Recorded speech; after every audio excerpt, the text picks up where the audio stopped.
안녕하십니까. 4월 11일 화요일 오전 11시를 막 넘겼습니다. 이 시간에는 국민의힘당의 지지율이 민주당에 비해서 10% 내외로 계속해서 뒤처지고 있다. 그 국민의힘당 지지율이 낮아지느냐, 그리고 왜 반등하지 않느냐 하는 이 문제의 원인에 대해서 저의 생각을 여러분들에게 말씀드리겠는데, 먼저 어제 돌출한 미국 정보기관이 한국 대통령실의 요 직전 김성환 안보실장과 외교비서관 사이에 대화한 것이 녹음된 것을 미국 정보기관이 이걸 채취해 가지고 이게 미국 언론에 공개가 돼 가지고 일종의 파동이 일어나기 시작했습니다. 국가와 국가 간의 사이에 있어서는 이 첩보전쟁이라고 하는 것은 총소리만 안 나지 실제로 전쟁입니다. 동맹 간에도 그리고 우방 간에도 첩보에 관해서는 전쟁입니다. 그것은 서로 상대방의 속셈을 정확히 알기 위해서도 그렇고, 우리의 우방이 우리의 적국과 혹시 내통하고 있지 않느냐 하는 것을 알아보기 위해서도, 이것은 우방 간에도 첩보전쟁이라고 하는 것은 상식에 속하는 일이고, 그걸 안 한다면 무능력하거나 바보라고 할 수밖에 없습니다. 자, 이 경위는 대통령실 발표대로 어떤 경위로 그것이 채취되고 이게 언론에 유출되는지 우리는 좀 기다리는 자세가 필요합니다. 왜 그러냐? 지금 말씀드린 것은 첩보전에 관한 우방과 동맹이 따로 없다. 그러니까 우방이 서로의 우방을 지키기 위해서, 동맹이 서로의 동맹을 지키기 위해서도 첩보전쟁은 필요하다. 그런데 이제 민주당이 나섰습니다. 아주 물실호기로 생각하고 나섰지요. 1. 미국이 한국 대통령실을 도청, 첩보를 수집한 것은 이건 외교 참사다. 1. 외교 참사. 2. 대통령실을 청와대에 도청 장치가 잘 되어 있는 시설이 있는데도 용산으로 이전했기 때문에 일어난 참사다. 3. 주한 미국 대사를 초치해서 항의해야 된다. 항의란 말은 안 썼어. 초치. 그것도 민주당 조금 그거까지는 아마 생각을 한 것 같아. 초치하라. 그러니까 항의하라 소리죠. 요 세 가지. 외교 참사, 그 다음에 대통령실 이전 때문이다. 그 다음에 주한미 대사 초치. 자, 문재인 5년 동안에 국가정보원의 기능은 완전히 말살됐다고 봅니다. 그러니까 대북 첩보 수집 공작은 아예 완전히 말살돼 버렸어요. 국가정보원 잘 지은 건물에 1년에 1조 이상 쓰는 그 예산을 평양의 김정은 서울 연락소로 전락시켰어요. 그 민주당이 따지려면 그부터 따져야죠. 민주당이 따지려면 윤석열 정부에 대해서, 윤석열 정부는 지금 1년밖에 안 됐으니까, 그러나 그 앞에 정부가 1년 동안에 대북 첩보 활동을 한 일이냐, 우리는 대미, 대일, 대소련, 대중국 첩보 활동을 한 일이냐, 이걸 따져 물어봐야 됩니다. 안 했다 그러면 직무유기고 무지한 것이고 바보들이지요. 따라서 이 문제는 우리가 첩보전을 더욱 강화할 필요가 있다. 구소련 시대의 미소냉전이 아주 격화됐을 때는 이런 에피소드까지 있습니다. 소련의 최고 지도자, 미국의 대통령과 최고 지도자에 대해서 서로 상대방이 그 최고 지도자의 건강 상태를 알아보는 첩보 전쟁을 시작했는데, 그래 심지어는 두 나라 지도자에 대해서 그 상대방 첩보기관이 소변과 대변까지 채취해가지고 대통령 또는 최고회의 무슨 수석 이런 사람들의 건강 상태를 점검하는 그런 첩보전까지 하게 이르렀다 하는 것이 다 현재 기록으로 나타나 있습니다. 세계 첩보기관으로서 가장 맹위를 떨치고 실적이 많은 이스라엘의 모사드는 무소불위의 첩보전을 하고 있어요. 그건 미국의 절대적인 보호를 했지만은 그 모사드가 미국에 대해서도 이 미국이 자기들 혹시 배신할지도 모른다 하는 그런 생각으로 미국이 아랍군에 무슨 무기를 팔거나 아니면 긴밀한 무기 체계를 팔아먹거나 하는 이런 일이 있는지 없는지 상시로 무시무시한 첩보전을 하고 있어요. 그걸 미국이 알고 있어요. 알고 있는데도 어떻게 하는지 모르도록 하는 거. 그게 기술입니다. 그러니까 이번 이 일은 왜 발생했는지 우리가 두고 볼 일이고 이걸 계기로 우리도 첩보전을 강화해야 돼. 대북 첩보전 강화해야 되고 대중 첩보전 강화해야 되고 물론 대일 대미 첩보전도 강화해야 된다. 그 강화의 계기로 삼아야지 뭣도 모르고 국내에서 물실혹이다, 뭐 외교 참사다, 대통령실 이전 때문이다, 주한미 대사를 초치하라 이런 표피적인 것으로 이걸 대응하는 것은 국가 경영에 참여하는 제1야당의 대표와 국회의원들의 자세가 아니다. 이거는 아니다. 이 사람들아 이거는. 최근에 각종 여론조사, 뭐 여론조사 기관이 많은데 저는 그 신뢰하지 않습니다. 근데 뭐 갤럽은 역대 대통령 선거, 국회의원 선거 결과를 대체로 맞췄다. 그래도 비교적 신뢰가 있다 하지만 그것도 1000명 정도를 표본 조사를 하는데 1000명 정도를 조사하기 위해서는 아마 그 응답률이 10%가 되지 않을 것입니다. 그러니까 전국에 흩어져 있는 1000명을 상대로 그게 세대별로 연령별로 나누고 무슨 보수냐 진보냐 중도층으로 나눠갖고 이렇게 쪼개고 저렇게 쪼개갖고 그 좁은 수치로 나온 걸 가지고 뭐 그래도 과학적이라고 하니까 그러나 일단 그 추세로 봐가지고 국민의힘당 지지율이 민주당보다도 이번 주 초까지 10% 차이가 나는 것으로 갤럽 조사에 그러니까 이것을 저는 국민의힘당이 뒤처지고 있다 이렇게 말을 하려고 하지 않습니다. 왜 반등하지 못하느냐? 왜 반등하지 못하느냐? 반등하지 못하는 이유로는 지금 사법 리스크로 온 몸에 이게 불량품을 안고 지고 있는 이재명의 지도하는 이재명이 대표인 민주당에 대해서 왜 이렇게 지지율이 이렇게 낮으냐 이런데 그 문제의 해답은 제가 지난주에 이제 발견을 했습니다. 광주에서 최고위원 회의를 했어요. 지난주 했는데 그 자리에 광주시 지역구를 가진 현역 의원이고 광주시당 위원장인 그 의원이 이재명 대표와 최고위원들 앉은 자리에서 이런 말을 했습니다.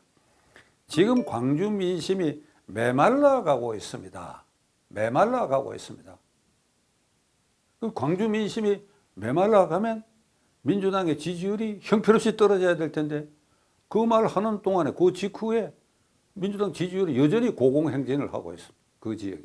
그러니까 이 메말라가고 있다는 이 말은 이재명 당신에 대한 이 지역의 사람들이 외면도가 높아간다. 자꾸 외면도가 높아간다. 그러니까 당신 개인의 지지율이 떨어지고 있다. 이런 얘기입니다.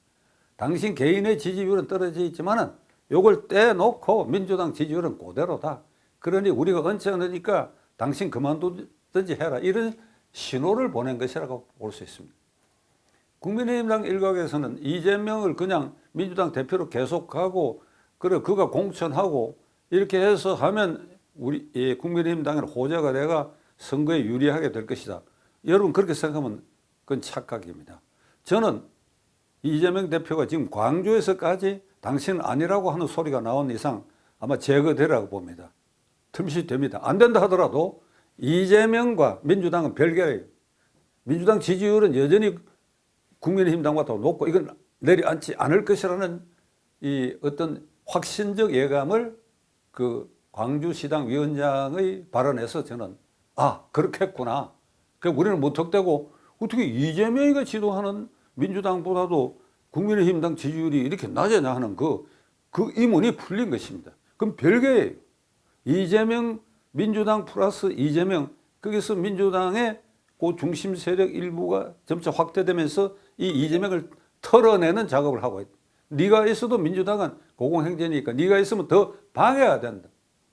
거꾸로 이재명이가 안 나서고 비상대책위원회나 전당대회를 통해서 다른 사람이 나서면 그건 더 훨씬 올라갈 수 있다고 이렇게 보고 있는 것입니다.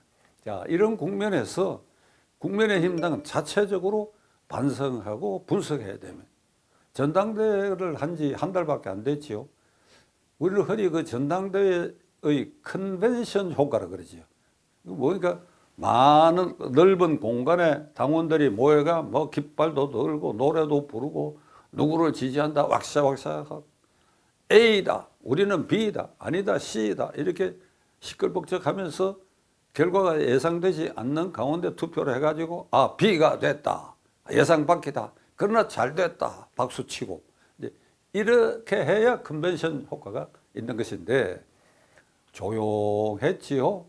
김기현이가 된다. 그 시작부터 김기현이가 된다.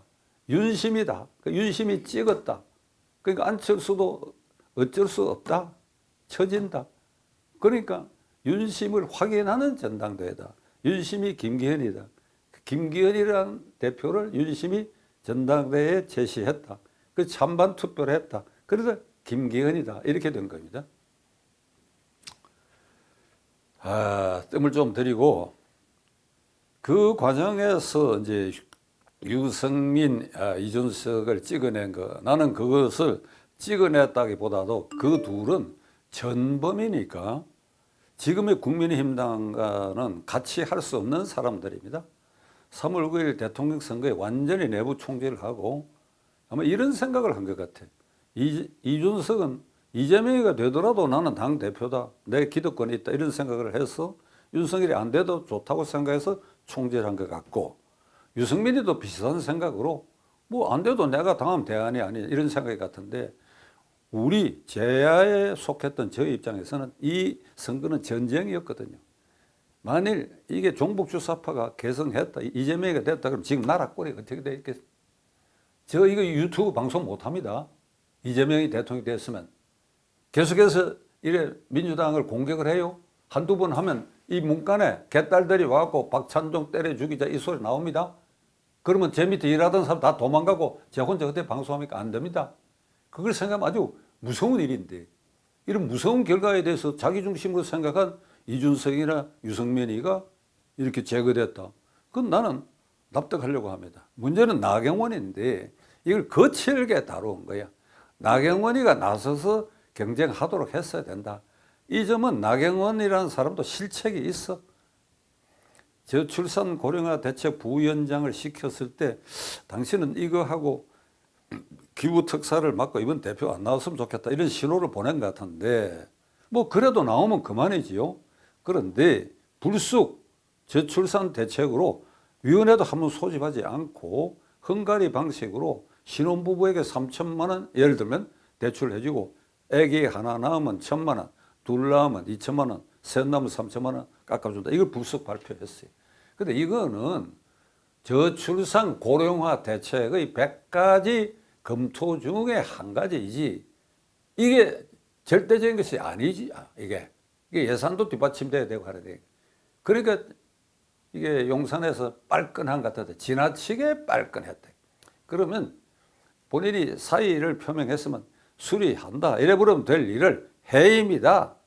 그러니까 아주 김기현으로 찍어내기를 확인해 준 거예요. 이건 대통령실의 실책이고 대통령이 화를 내가지고 그렇게 했다 그러면 대통령 실책이죠. 대통령 실책이죠. 자, 그런데 이제 김기현 대표가 되고 원내 총무도 예상대로 경북 대구 출신 의원이 되고 수도권에서 나온 김학용 의원이 이제 안 되고 그러니까 이제 원내대표도 윤심이 찍어내기 했다 이래 되는데 이 지금 국민의힘당은 이게 홍보 선전에 아주 열광하고 막 모든 노력을 다해가지고 이재명 대표가 선두가 돼가 윤 대통령 공격, 국민의힘당 공격에 열광하고 열의를 올 때 비해서 조용합니다. 조용해. 한일 정상회담 미세한 부분에 세심한 주의가 부족한 점은 있지만은 윤 대통령이 어려운 결단을 했어요. 그건 제가 누누이 말씀드렸습니다. 근데 이 호재를 이거 살리지 못하고 있어. 살리지 못하고 있어. 아침에 모여가지고 대표, 원내대표, 뭐 최고위원들이 한두 마디 하는 것으로 임무를 다한 것처럼 민주당 의원들은 이 윤 대통령과 이 국민의힘당 공격에 사실 여부를 막론하고 공격하면 점수를 따는 걸로 되어 있어요.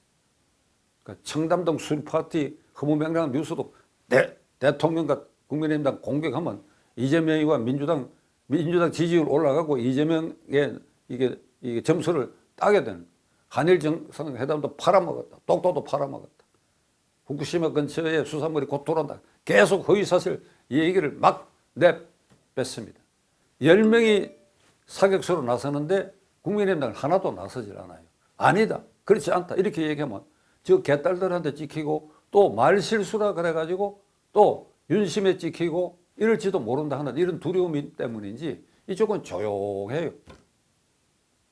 이 호재에 대해서도 방어를 안 해요. 양곡관리법은 일반 이 20, 30대에게 물어보면 양곡을 관리하겠다는 법 아니냐. 대통령이 독재했다. 이 법을 거부했다. 이렇게 나온다 이게. 그러면 이거 어떻게 해야 되느냐. 곳곳에 전문가들 세미나하고 의원총회도 하고 곳곳에서 이것에 대해서 이 홍보도 하고 하는 이런 열이 우선 종편과 유력 유튜브의 출연 횟수로 따져서 민주당이 100이라면 국민의힘당은 20, 30도 되지 않아요. 몸살이고 조심하느라고. 그중에 이제 대표적인 것이 4.3 제주 사건을 태영호 의원이 이거는 북한의 지령에 의해서 50 국회의원 선거를 방해하기 위한 이 남로당의 폭동이라고 그렇게 얘기했더니 지도부가 국민 정세에 맞지 않으니까 사과하라.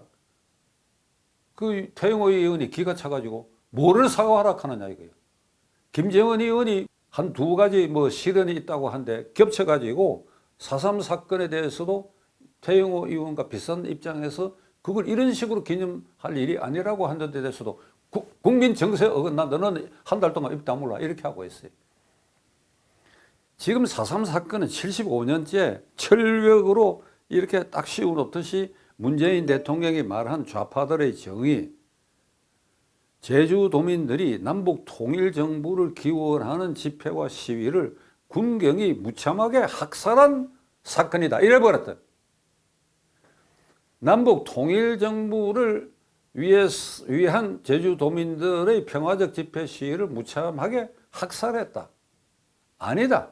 남로당의 김달삼이 지휘하는 게릴라 부대들이 대한민국 정부 수립을 방해하기 위해서 제주도 세계선거구의 국회의원 선거를 방해하기 위해서 경찰 실수와 공공기관을 습격 방화하고 경찰관을 심지어는 톱으로 목을 베어가 죽이고 톱으로 이게 톱질을 해가 죽이고 그리고 애국지사 그 가족들을 학살한 데서 비롯된 사건이다.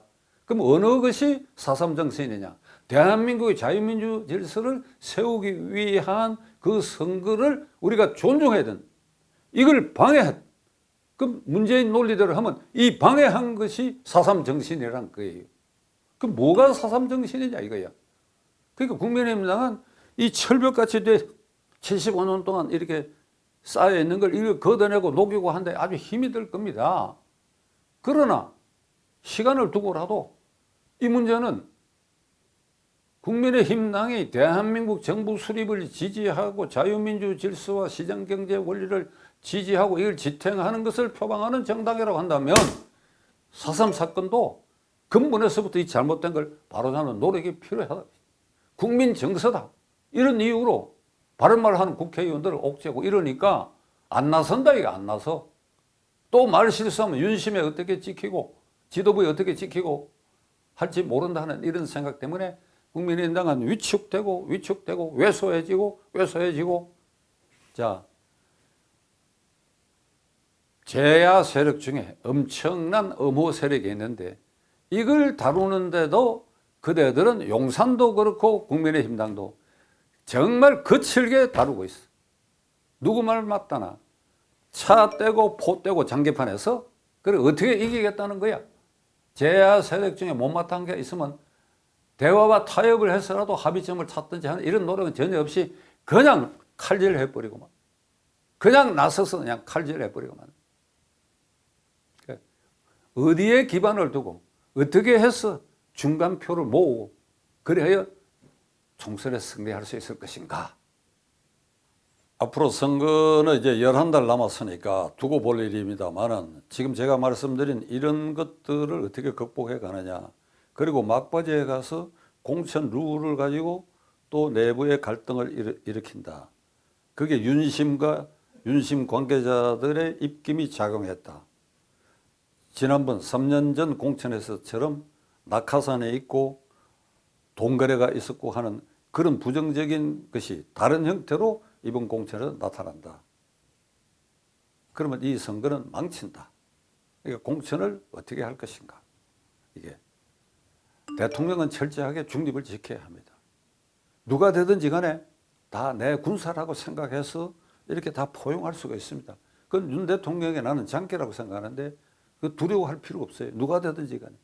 객관적 룰을 정해가지고 국민 누구 눈에도 이건 객관성이 있다. 그리에 바란다면 노소 융합으로 그리고 최종 단계에서는 선거대책위를 어떻게 구성하느냐. 참고로 말씀드리면 김영삼 대통령 이래 현직 대통령의 임기 3년차 전후에서 국회의원 선거에 과반수를 넘긴 경우는 이 김영삼 대통령과 문재인 대통령 두 사람밖에 없습니다. 문재인 대통령이 이길 수 있었던 것은 탄핵 바람에 국민의힘 당이 자멸했기 때문에 김영삼 대통령 때 과반수를 획득한 것은 그 선거 후에 IMF 바람이 불어왔는데 그 IMF 바람이 불어오기 직전까지 상황이니까 김영삼 대통령에게 대과가 없었고 그다음에 선거 대책위를 잘 구성했어요. 거기에 필요한 요소에 필요한 사람을 잘 끼워 넣었다. 이것이 승리의 요인이었다고 한다면 선거대책위원회를 어떻게 구성할 것인가 하는 것도 그대들이 고민해 봐야 할 일이라고 생각합니다. 끝까지 시청해 주셔서 감사합니다.